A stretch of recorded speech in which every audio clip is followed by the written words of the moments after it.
Yo, it's Zora the Sultan, and you're watching Potato Salad Radio Show. And Tachichi. I'm trying to be, I'm really trying to lead the way, especially for out here, for people to consider that side of music, which is the music business. You have to really study the music business. You can learn through trial and error, but you're going to get taken advantage of a lot on the way up. Even my story, I had a hit on Billboard in the first year of me producing, but because I didn't know anything about publishing, I didn't get any back end, and that was a really hard lesson for me to learn. What was the hit? It was a dance song, actually, with a independent artist. It was his first big hit. His name was Brian Anthony. I don't even think he's active anymore, but it was a very niche thing. We were on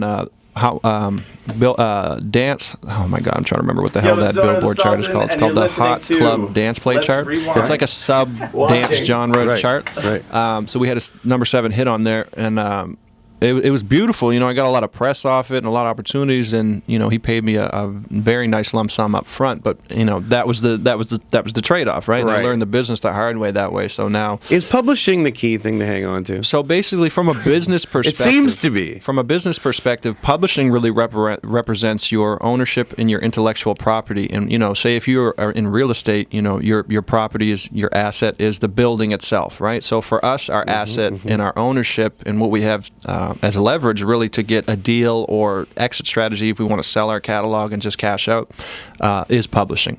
So publishing is really what makes the music business go around. As a producer, we also do things called production fees and studio time and all this other stuff. But that's really low end money compared to the ultimate goal of a producer or a songwriter or even an artist is really to be able to generate huge amounts of publishing income because it's mailbox money. Once you have one hit record, you could be getting paid up to the next 32 years or as long as the copyright is active. Exactly. And a huge thing is... That's house shoes money. Well, that's what I mean, right? So I'm going to the mailbox.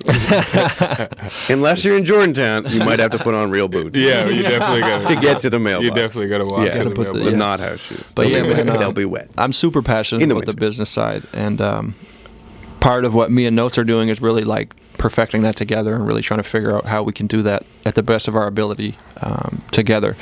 And, if you don't learn the business, you're not going to be able to do any business. Like I said, you can learn through trial and error, which you will anyway. Regardless if you read all the books, you're still going to learn as you go. True. It's just, trial by fire. It's just the best way to learn, honestly. But it's different for everybody. And, the more you know, the less people can take advantage of you. Right. I really like to, I don't know if I can say this on air, but I really like to compare the music industry almost to like pimps and hoes. Talk to me about it. Yeah. So, it's crazy. If most of the time I've thought this before, so it's not out of my mind. Yeah, it's not out of sight. You know what I mean? It's really a truth of the situation. You have a person that will quote unquote sign somebody. Control all the money. Just have them. Just basically telling them what to do. And in certain situations that works for certain artists. But if you're a grown man and you want to be able to have your own say, and you see this erupt and destroy relationships all the time in the music business, all the way up to the highest levels. Just recently, I think everyone is going at Cash Money that was ever signed to Cash Money, trying to get their royalty. So that there's something going on.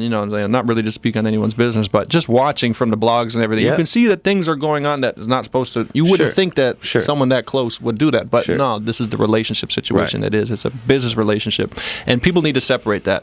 If you're signing to somebody, it's cool if you can have a personal relationship with that person and be friends and go to clubs and stuff, but realistically, that's not what the relationship be based upon. It's not necessarily a loyalty situation. Unless I grew up with you, or we've been rocking in the streets and all that before we got into the booth and started doing business, then, it's a business situation, and you shouldn't treat it anything other than that.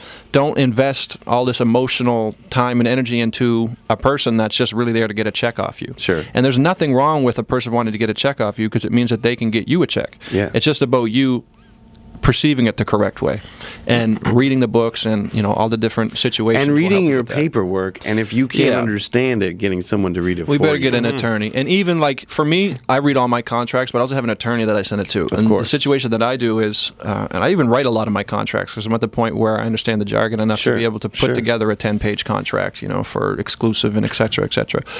But to go back to your pimp and hoe analogy. Yeah, the PhD, pimp and hoes degree, yeah.